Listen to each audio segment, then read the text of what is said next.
UGOP Radio, la radio de proximité du 12e à Paris. Le centre Pina Bausch a exposé au mois de février les œuvres de Julie Cassio, une artiste peintre qui aime jouer avec les codes. Je me rappelle plus exactement depuis quel âge je peignais, mais j'ai commencé dans mon enfance vers 7-8 ans, avec une artiste peintre qui m'a fait découvrir sa passion. Et du coup, quelques années plus tard, vous avez été vers le graphe. Qu'est-ce qui vous a attiré vers cette pratique ?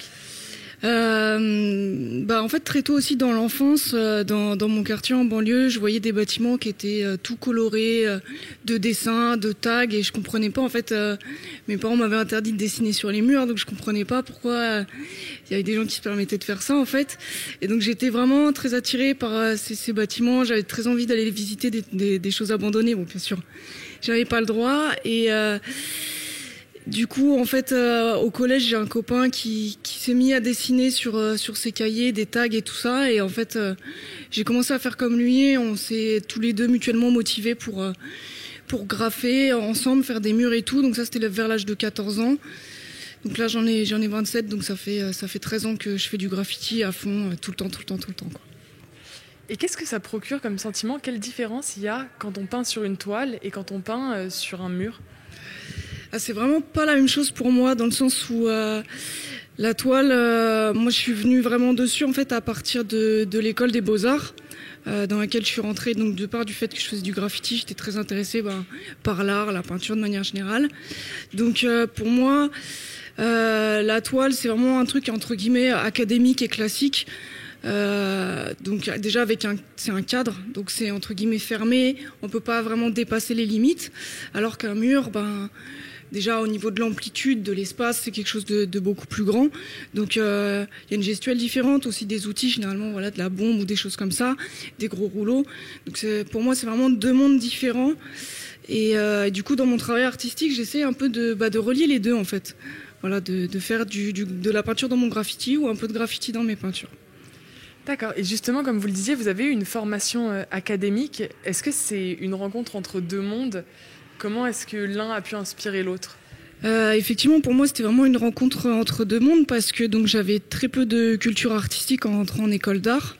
Je me sentais un peu bête vis-à-vis de mes profs ou même de mes camarades qui avaient vraiment une grosse culture. Et ça m'a vraiment permis de m'enrichir de ce côté-là. Et en fait, les professeurs en école d'art, c'est pas du tout leur génération le graffiti.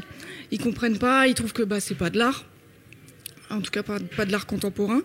Donc ils étaient vraiment hyper fermés par rapport à ça. Ils m'ont dit tu ne peux pas en faire ici en fait. Mais tu peux faire de la peinture, tu peux essayer d'autres choses, tu peux essayer de tirer des codes du graffiti, des contours, des couleurs, même des outils. Par exemple, je travaille beaucoup avec la bombe, c'est ça que j'ai gardé. Et donc c'est grâce à ces conseils de mes professeurs que j'ai commencé à faire entrer des petits codes du graffiti peu à peu dans ma peinture. C'était très compliqué, je me sentais vraiment rejetée et certains professeurs étaient vraiment hyper méprisants, voire hyper violents dans leurs propos, des propos hyper discriminants. Même vis-à-vis de mon handicap, on m'a sorti une fois pourquoi tu fais du graffiti, c'est pas de l'art, en plus t'es handicapé donc forcément tu feras moins bien que les autres, laisse tomber quoi. Donc j'étais un peu sidérée de ce genre de réaction. Et puis à l'époque, le marché de l'art urbain contemporain avait moins de place qu'aujourd'hui.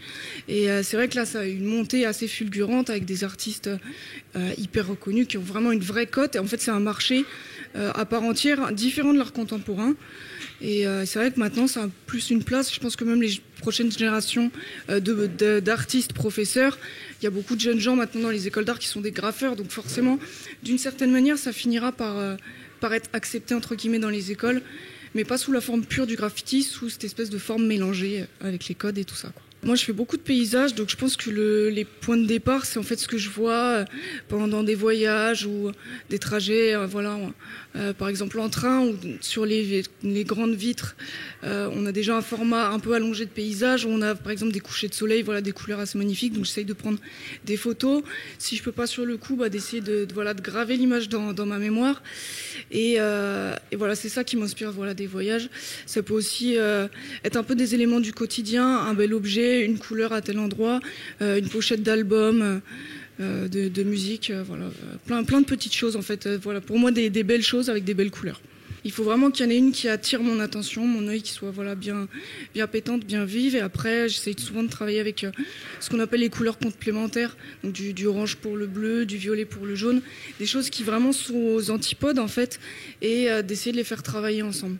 Alors effectivement, ça par exemple, c'est un de mes anciens tableaux donc, que j'ai commencé il y a quelques années, où j'étais en fait dans des gestes vraiment de fulgurance, peut-être aussi des moments où j'étais un peu en colère, voilà, où il y avait une sorte une forme de violence, et je me cherchais aussi encore beaucoup artistiquement parlant.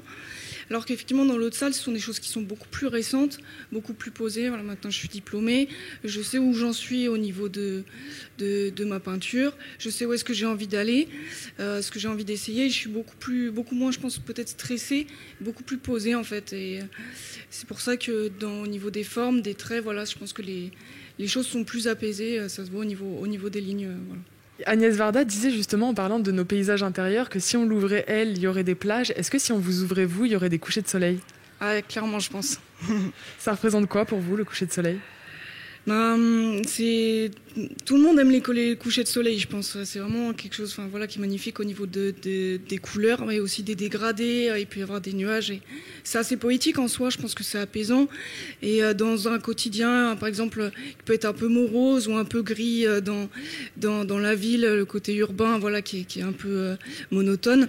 Un coucher de soleil, que ce soit même juste sur une toile dans son salon, ça peut donner une petite étincelle de joli dans sa journée. Et voilà, égayer un petit peu en fait le quotidien des gens, je pense. L'exposition Quand le graffiti rêve le paysage aura lieu jusqu'au 26 février en libre accès au centre Pina Bausch à Montgallet.